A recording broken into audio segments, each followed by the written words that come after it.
Welcome, everyone. We'll go ahead and get started today. Thank you so much for joining us for our Good Systems Post-Hoc presentation series. My name is Leah Sabatini, and I'm the Program Director for Good Systems. For those of you who may be joining us for the first time today, Good Systems is one of 3 grand research challenges here at UT Austin, and it brings together researchers from across campus and across disciplines with the goal of designing AI technologies that benefit society. One of those researchers is Dr. Tara Zimmerman. Tara is the host of this presentation series, and I'm pleased to introduce Tara to you today. Tara is a Computing Institute 2020 postdoctoral researcher fellow funded through the National Science Foundation. She is working on smart cities research within Good Systems, as well as on projects focused on COVID-19 vaccination hesitancy, misinformation, and social media. Tara will introduce today's speaker. So Tara, I will turn it over to you. Thank you so much, Leah. We are so excited to be doing our 3rd presentation in our series this spring. And our speaker today will be Kathy Hill. Kathy is a Good Systems Future of Work postdoctoral fellow at UT Austin iSchool. Kathy's research takes a mixed methods approach to studying precarious work, rhythms, well-being, and disability. She received her PhD in sociology from UT Austin, where she focused on the work and health, the platform gig economy. So I'm going to turn over the screen to Kathy, and I'll be helping manage the questions toward the end. Okay. Thanks for that introduction, Tara.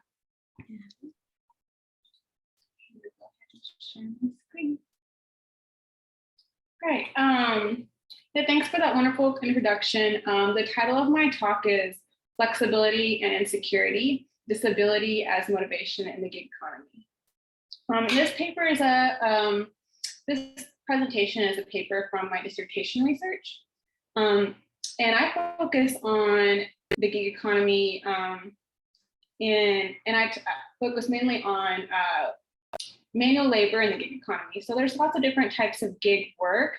There's higher wage work, there's contract work, but the work that I'm going to be talking about today looks at delivery services like Postmates and Grubhub, and rideshare services like Lyft and Uber.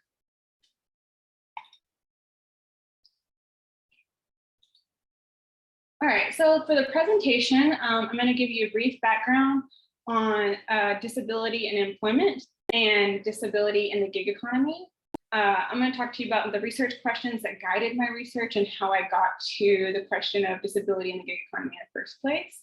I'll go over my data and methods, which are both qualitative and quantitative, and I'll go over those findings. I'll go over the quantitative really briefly because I think that the qualitative is really interesting, and I want that to be the focus of this talk. And then I'll wrap up with some conclusions and implications. So many of us know that work has a big impact on our health. And in fact, precarious work or precarious employment is now considered a social determinant of health for workers, families, and communities. But less research, however, has looked at how health and disability shape selection into different types of work or labor market options. So my research fills this gap in literature, and I focus on disability in the gig economy. So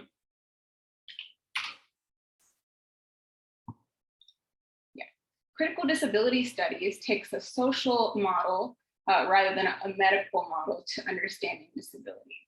So the social model sees disability as resulting from society's failure to adapt to the needs of impaired people, including those with chronic or invisible health conditions. So when we see disability as socially constructed, it encourages society to consider how accommodations and accessible technologies can remove barriers for people with disabilities, while also improving quality of life for many others as well. And the ADA, which made discrimination against workers with disabilities illegal, it also required accommodations for workers, was passed in 1990. That's over 30 years ago, yet many accommodations and accessible technologies are still lacking. So we know that workers with disabilities are twice as likely to work in non-standard work arrangements. So that's like part-time or contract work. Workplace mechanisms often tolerate and encourage discriminatory practices against people with disabilities. And research shows that there's actually lower levels of pay and access to benefits like health insurance, pension plans, and that there's greater job insecurity for workers with disabilities. So my research builds on this literature in examining how health shapes selection into work in the gig economy. And just, anecdotally, we know this from experience in the last couple of years. At the beginning of the pandemic, everyone turned to Zoom.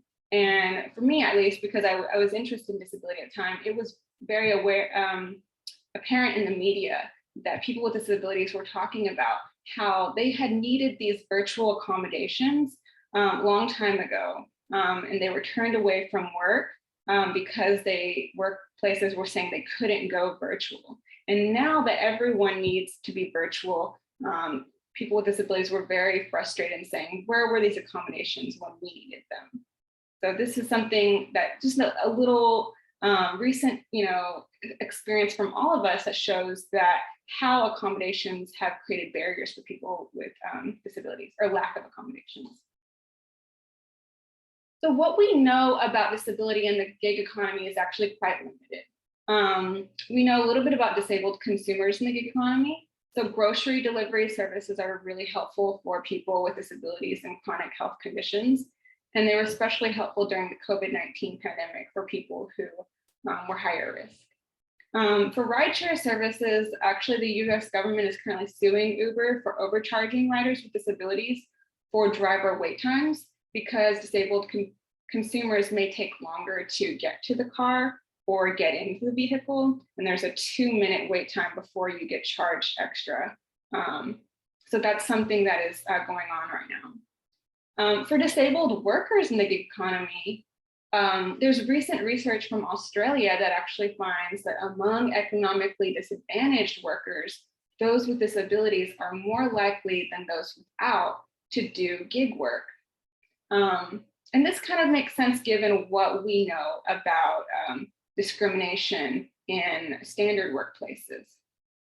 We also know that there's research on disabled workers in crowd work and also rideshare services, and how those services and those types of work can be made more accessible, specifically to deaf and hard of hearing drivers. So deaf and hard of hearing drivers are concerned about missing dispatch requests.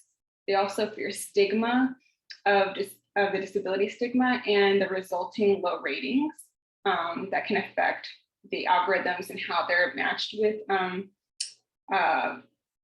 requests. They also have a lot of difficulty communicating with riders during the drive. So because disabled workers are more likely to do non-traditional work like gig work, this research on how disabled workers navigate the gig economy is really urgently needed. So my research questions, there's 3, and they all kind of overlap and connect. So the first is, how does disability or chronic health conditions influence labor market opportunities? The second is, how does having a disability or chronic health conditions sort workers into the gig economy?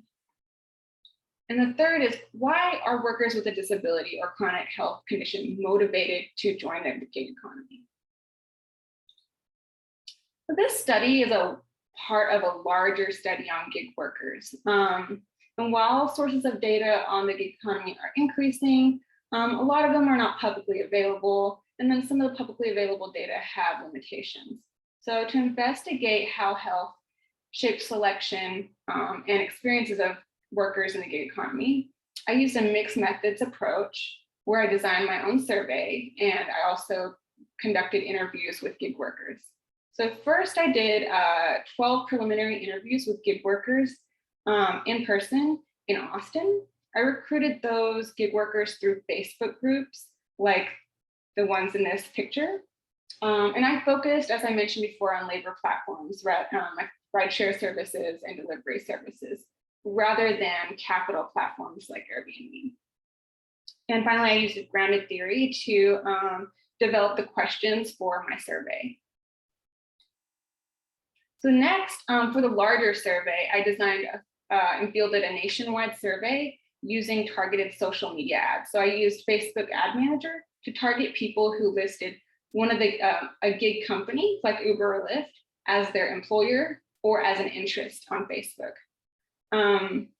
And I did this in September of 2018, November of 2018, and June of 2019. The total responses I got were about 4,648.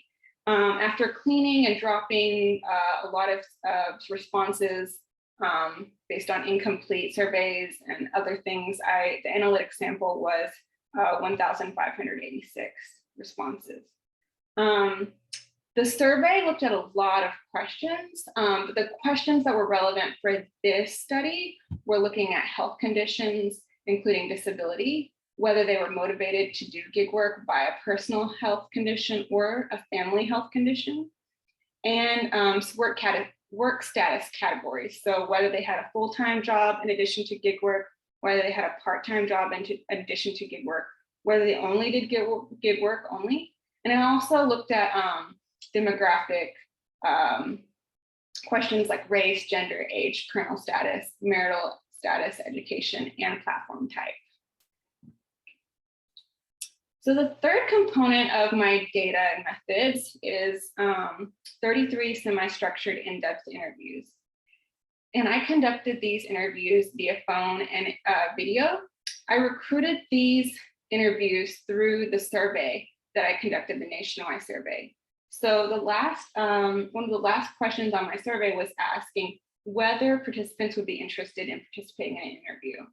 And from those people who said yes, I contacted them and asked them if they would be interested in doing an interview. I used grounded theory to analyze my data, and also Max QDA qualitative data analysis software. And what was interesting as I was doing this larger project was really broadly about experiences in the gig economy. I was asking workers in my interviews about how gig work may have impacted their health. So there's a lot of research and media out there saying that gig work can be exploitative, that these systems, algorithmic management, have an impact on mental health and just driving in general. These long hours and stress can have an impact on physical health as well. So I wanted to test those ideas. But when I was asking questions about how gig work affected their health, what I learned is that gig workers really wanted to talk about how their health affected their work. And so how their health conditions motivated them to do gig work. So first, I'm going to get into this idea of like who's being sorted into gig work and why. So how does having a disability or chronic health condition sort workers into gig work? 18% of my survey sample had a personal or family health condition. This meant that they themselves had either a disability or a health condition that was not considered disability, but motivated them to do gig work, or that they had a family member with a health condition that they needed to work around, and that's why they chose to do gig work. This is compared to 3.7% of the total workforce who has a disability, who's reported to have a disability. About 14 gig workers, that's 31% of my interview respondents, had a personal or family health condition as well. I will note that these numbers, the survey sample kind of, the descriptive statistics from the survey do kind of validate this Australian study that shows that workers with disabilities are more likely to do gig work. But I will note that this high 31% from the interview respondents, I believe it's likely to be higher because the interviews I did were not in person. So there are phone or virtual interviews. And I think that makes them more likely to be able to, people with disabilities more likely to participate in those interviews. So for example, I was interviewing a woman with a sleep disability. So she sleeps a lot. She was like hyperinsomnia, and she missed an interview. And she texted me and said like, "Oh my gosh, I just woke up. Can we reschedule?" And I said, "Sure, no problem." You know, it wasn't like I drove somewhere or she needed to drive somewhere to meet. So I think the convenience of being able to quickly schedule meetings virtually or by phone made it feel like, made the interviews more likely to happen with gig workers with a disability. Okay. So this I'm going to go over quickly because I do want to focus more on the qualitative research. This is a predicted model that controls for a lot of factors, including age, gender, marital status, race, and education. And when we look at this multinomial logistic regression analysis, I find that having a personal or family health condition predicts the likelihood of doing gig work only, or having a full-time job in addition to gig work. And let me just explain that gig work only means that they do not have a job outside of gig work. And having the other categories are having a full-time job outside of gig work. So that means that you're working 40 hours a week or in addition to doing gig work. Part-time job in addition to gig work. And then self-employed means that you maybe have an Etsy business or you have some kind of self-employment in addition to doing manual labor through gig work like Uber or Lyft. Okay, so we can see that among those with a personal or family health issue, they're significantly more likely to be doing gig work only.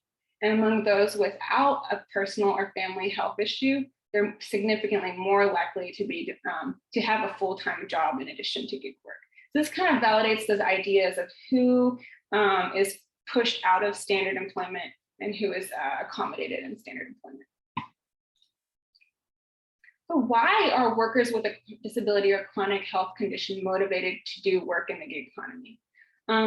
My qualitative research is really going to get into the nuances of why they're pushed into this work and why they might choose this work. So there were 4 themes that came up, and the first one was need for flexible schedules. The second theme was stigma and discrimination in standard work. The third theme was a sense of purpose and dignity in gig work. And the fourth theme was an immediate source of income. So as I said, the first theme was need for flexible schedules.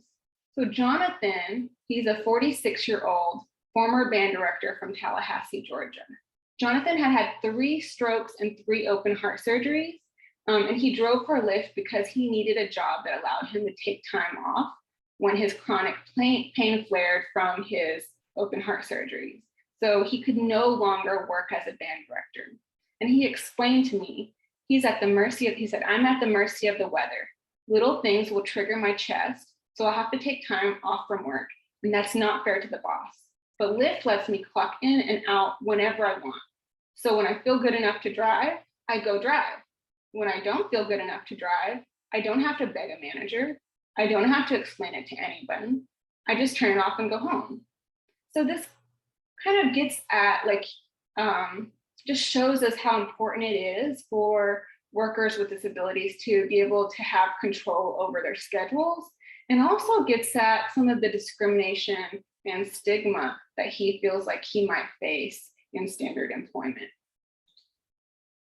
So another example is Mike, who was a 32-year-old with PTSD, and he explained that he needed a job that allowed him to work when he could and rest when he needed. So he said, one of the things making it hard to have a steady job is that I don't want to have a PTSD episode in the middle of work, but I can't predict it more than a few hours in advance if I'm going to have one. So having a job where I could say, I'm having a good day, today I'll work, was why I chose a gig job in the first place. So this was pretty common in among my respondents with a disability. What was also common, maybe less common, was workers who had a family member with a disability. And so they needed to take time off from work to take care of them when they were in pain or take them to the hospital. And so those workers with family members with a disability also needed flexible schedules. The second theme was stigma and discrimination in standard employment. So for example, Alicia, she was a 25-year-old woman with rheumatoid arthritis. And she worked at an advertising agency, but she often had to take time off from work to see the doctor for her rheumatoid arthritis. And she said she felt that her colleagues thought that she was lazy. She said, there's always this sense that I wasn't being a team member, even though I tried to explain to them that these appointments helped me keep working. In fact, Alicia got so tired of her work environment, which she called ableist. So ableist as in kind of contrasting disabled, that she quit her job and she started doing Instacart instead. Jonathan is another example of this. So he was the one with the strokes, and he was a former band director. And he said that he faced discrimination when looking for a job. So he said he went on like 26 different job interviews, but people could hear the clicking in my heart from the artificial valves, and I had no chance of getting hired. I got job offers. I get job offers from passengers in the car all the time. But when we start talking and they're like, yeah, we can't hire you, there's just no way to hide it. And if they ask me, what am I supposed to say? So there's this sense that standard workplaces can't accommodate him, or they're afraid of what it's going to take to accommodate a disabled worker. The third theme was a sense of purpose and dignity. So working in the gig economy allowed gig workers with a disability to counter these narratives that disabled workers or unemployed workers are a burden on society. There's that stigma attached to disability that these people with disabilities are unable to take care of themselves, or they're just a burden on others. So for example, Daniel, he was a 46-year-old man with kidney failure, and he also had a leg amputation and a prosthetic. So he drove for Uber, and he actually said that it helped his mental health. He said, if I didn't drive for Uber, I'd be sitting at home doing nothing and going crazy. So it actually improves my mental health because it gets me out of the house and makes me feel like I'm contributing to society. And being able to drive people that have fun, it really does help me feel like I'm not a burden on those around me. So not only is he working and it's, getting him out of the house, but when he says driving people that have fun, he's talking about sometimes late nights people get drunk and they need an Uber to make sure that they don't drive while intoxicated. And so he feels like he's actually being a contribution to society. Alicia also told me that she feels like a sense of dignity and purpose from delivering through groceries through Instacart. And actually, she often delivers groceries for people who can't go shopping because they're elderly or because they have a disability. So this meant that she might have to deliver a lot of heavy items to customers that can't carry heavy items, which is really hard on her body, especially with rheumatoid arthritis. But it gave her a huge sense of pride. And she said, lugging that huge thing of cat litter up 3 flights of stairs of an apartment is really hard for me, but it makes me feel like I'm doing something important and helping others like me with a disability. So the fourth theme that came out of these interviews was the need for an immediate source of income. And, actually, so this was part of a broader study. This is a huge theme across all interviews, regardless of disability status. But I will say that those with a disability or health condition are much more reliant on that source of income, right? Because of the high costs of healthcare, and also because they're being pushed out of standard employment, which has access to more benefits. So, for example, Haley is a 42-year-old with Ehlers-Danlos syndrome. It's actually a syndrome that affects the ligaments all over your body. So it's an invisible health condition that's really severe. And she received Medicare through Social Security disability income, but it did not cover all her health expenses. Haley told me that her insurance was billed over $500,000 in the last year, and it didn't cover all her costs. She said, basically, every dollar I get in goes to medical care, and that doesn't even leave enough to pay for even most of my medicine, much less any kind of living. The gig economy is not something you can count on, but it will help you in a way. You don't know how much you're going to make, but it is good if you need money in a pinch. It's not a real job. So the money she needed was necessary to supplement her disability income, but it still was not enough. Kathleen is in a different situation because she doesn't have SSDI. Kathleen had Lyme disease and the rare sleep disorder, idiopathic hypersomnia. She had applied for Social Security disability income, but was denied, and she thought she was denied due to her age. So at the time that I interviewed her, she said she was trying to appeal her decision, but she noted that's really hard to qualify for disability insurance because of the requirement that applicants cannot have worked in the past year. So she explained, if you're working, they don't see you as disabled. But if I don't work at all, then I have absolutely no income. I can't pay my car insurance and I can't eat. So a lot of workers with a disability or a health condition are in this catch-22. They don't know how you're either disabled and not working, or right, you're stuck between a lot of barriers and you're still not making enough money. So Georgia, for example, she did have disability, but she says it quite simply. Uber has been a lifesaver. You know, when you're on disability, it's really not enough to cover, or just barely, depending on how much you get. So the gig economy is an immediate source of income, but it's often not enough. So I'm going to wrap up with first the quantitative findings and then the qualitative findings. So first, compared to the overall workforce, my research shows that workers with a disability or health condition are more likely to do gig work. And of my respondents, I would say that this is really the most interesting finding from the quantitative research, is that gig workers with a disability or health condition were more likely to do gig work only. So we can see that that they don't have access the benefits of a full-time job or a part-time job. The qualitative findings tell us that the workers with a disability or health condition turn to gig work because they need flexible schedules and better accommodations. They're often stigmatized or discriminated against in standard employment. Also, gig work provides a sense of purpose and dignity that wasn't there in narratives of disability and unemployment or joblessness. And finally, gig work provides an immediate source of income, which is really important for those workers who are reliant on that income for their high costs of healthcare. So these findings point to policy implications for both standard employment and gig work. Okay, so first I'm going to look at how the motivations for moving into gig work actually reveal some flaws in the standard work employment arrangements and how they need to be improved. So the first is the better enforcement of the ADA, the Americans with Disabilities Act. So accommodations should be framed as accommodations for all employees. This makes it seem like when there are accommodations, they aren't special treatment for people with disabilities. And we definitely need to see better enforcement of the ADA to make sure that workers are not discriminated against.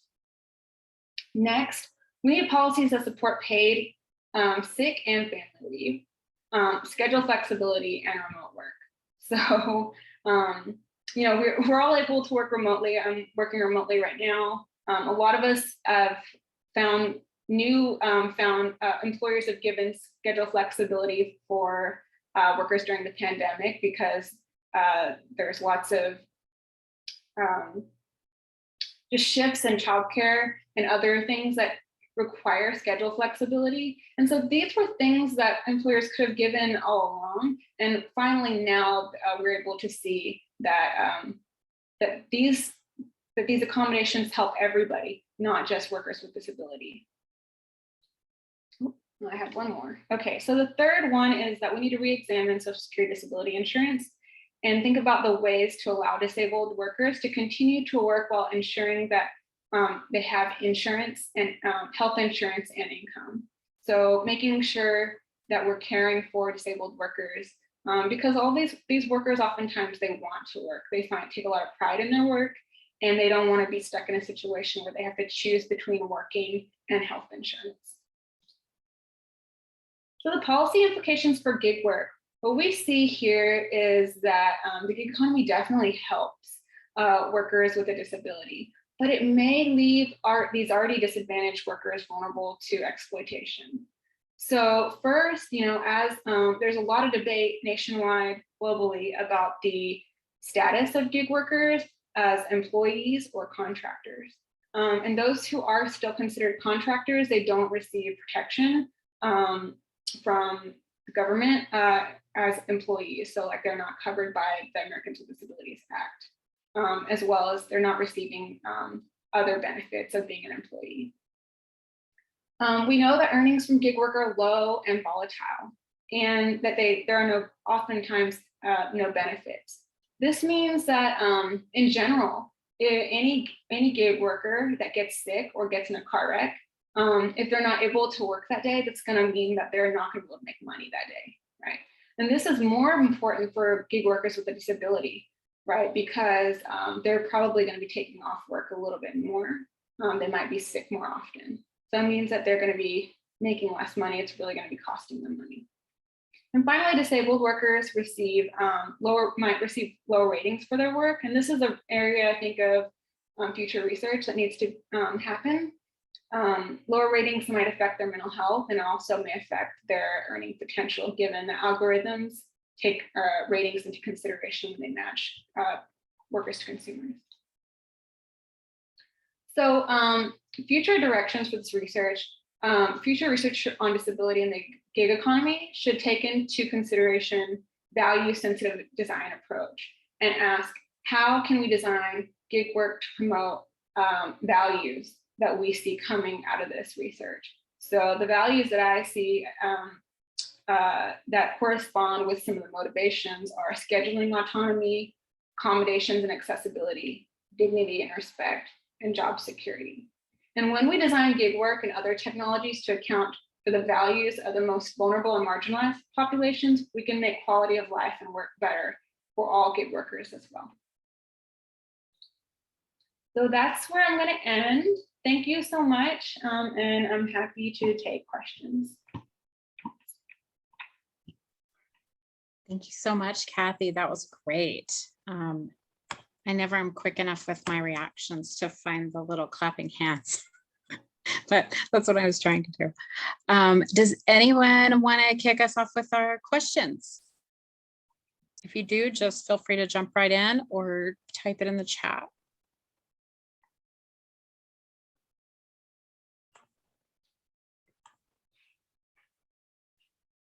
Well, while other people are gathering their ideas, my question is, that has been bubbling for me is, did you have any indication in your research that these folks were concerned that once the pandemic was over, that some of these accommodations would be removed that were added because of COVID? And they said, hey, we could have used these before. Are they afraid those will go away now? So Tara, my research I did all before COVID hit, luckily. Oh, okay. But just anecdotally, I think that people are worried. I mean, I think there's a lot of debate about whether people should go back in office. People keep pushing it, companies keep pushing it back with different variants. But yeah, I think it's definitely a concern for people with disabilities. Yeah, that they're not being, they're worried about that, I think. Yeah, for sure. Hi, Catherine. Is that okay if I go, Tara? Yeah, please jump in. Oh, thank you. Let me see if I can just put all my ideas together. This is going to be one of those, like, it's not a question, it's a long comment. Hopefully it's not. I promise I have a question for you, and it's a methodological question. But I want to tell a couple of stories before I actually get into that. The first one is that it struck me as a very important part of your a verbatim quote of one of your participants. I think he says something like, "This is not a real job," right? And it kind of like contrasted with the other comments of other participants, like, "Well, this is a great job because I have like flexibility, and this is a great job because blah blah blah." So the first part of the question, I guess, is like, I'm curious about how you define job, more than gig economy, or more than, you know, this kind of like, I wouldn't say prefabricated, but definitely concepts that have been around for some time now. So I guess, what do you think about job or work in general? This is a more philosophical question. But then two quick anecdotes. First, in Australia, most of the Uber drivers and Deliveroo, which is I think it's a British app, but it's in Australia, which is a kind of like a Uber Eats. All of them, all of them are either people from Middle East or people from Latin America that they cannot, for whatever reason, find all the kind of job, right? And the second anecdote is in Mexico City. I've been talking to Uber drivers for a while, just kind of like doing this anecdotal research in a way. And the first thing that they all say is like, "Oh, this is great. It's great for passengers. It's great for me, flexibility and all these things." But then when you scratch the surface, all of them say like, "Well, you know, in order for me to have a decent salary, I have to work 14 hours straight. And it's you know, and if I don't work certain hours, the algorithm punishes me and I have to blah, blah, blah." So I guess my question is, and I finally arrived to the question, have you thought about doing a more, I wouldn't like intersectional in a way approach to your qualitative data? And I'm asking this because by isolating the part of like disabilities, it seems that the answers that they provide to your questions are mostly positive. And that perhaps, and I'm pretty sure you're very aware of that, because in your policy recommendations, all of your recommendations have to do with, we need more job security, we need to improve, blah, blah, blah. But there seems to be a mismatch there between what the participants say about, "Oh, this is great, flexibility, income, etc., versus what is really happening with this gig economy, which is in a way turning the precarity of job into an institutional and tech and cool way to be in job." So that, I'm just gonna ask you that. Yeah, those are two great questions. I love the second question because it actually gets at another research paper that I have. But I'll start with the first question, like, what is a job? I think, yeah, a job, it really means different things to different people, but oftentimes work is something you do to make money. But then when you think about the benefits associated with traditional work, health insurance, pensions, there's a lot of things associated with your job that other jobs don't have. So I think when she says it's not a job, the one quote when you're talking about, "Oh, Uber is not a job," she's saying like it's not a job that cares about you. It's not a job that you can rely on. It's not one that has a salary that's going to give you health insurance. It's not one with sick days, no paid family leave. So there's those types of jobs, and then there's the gigs, right?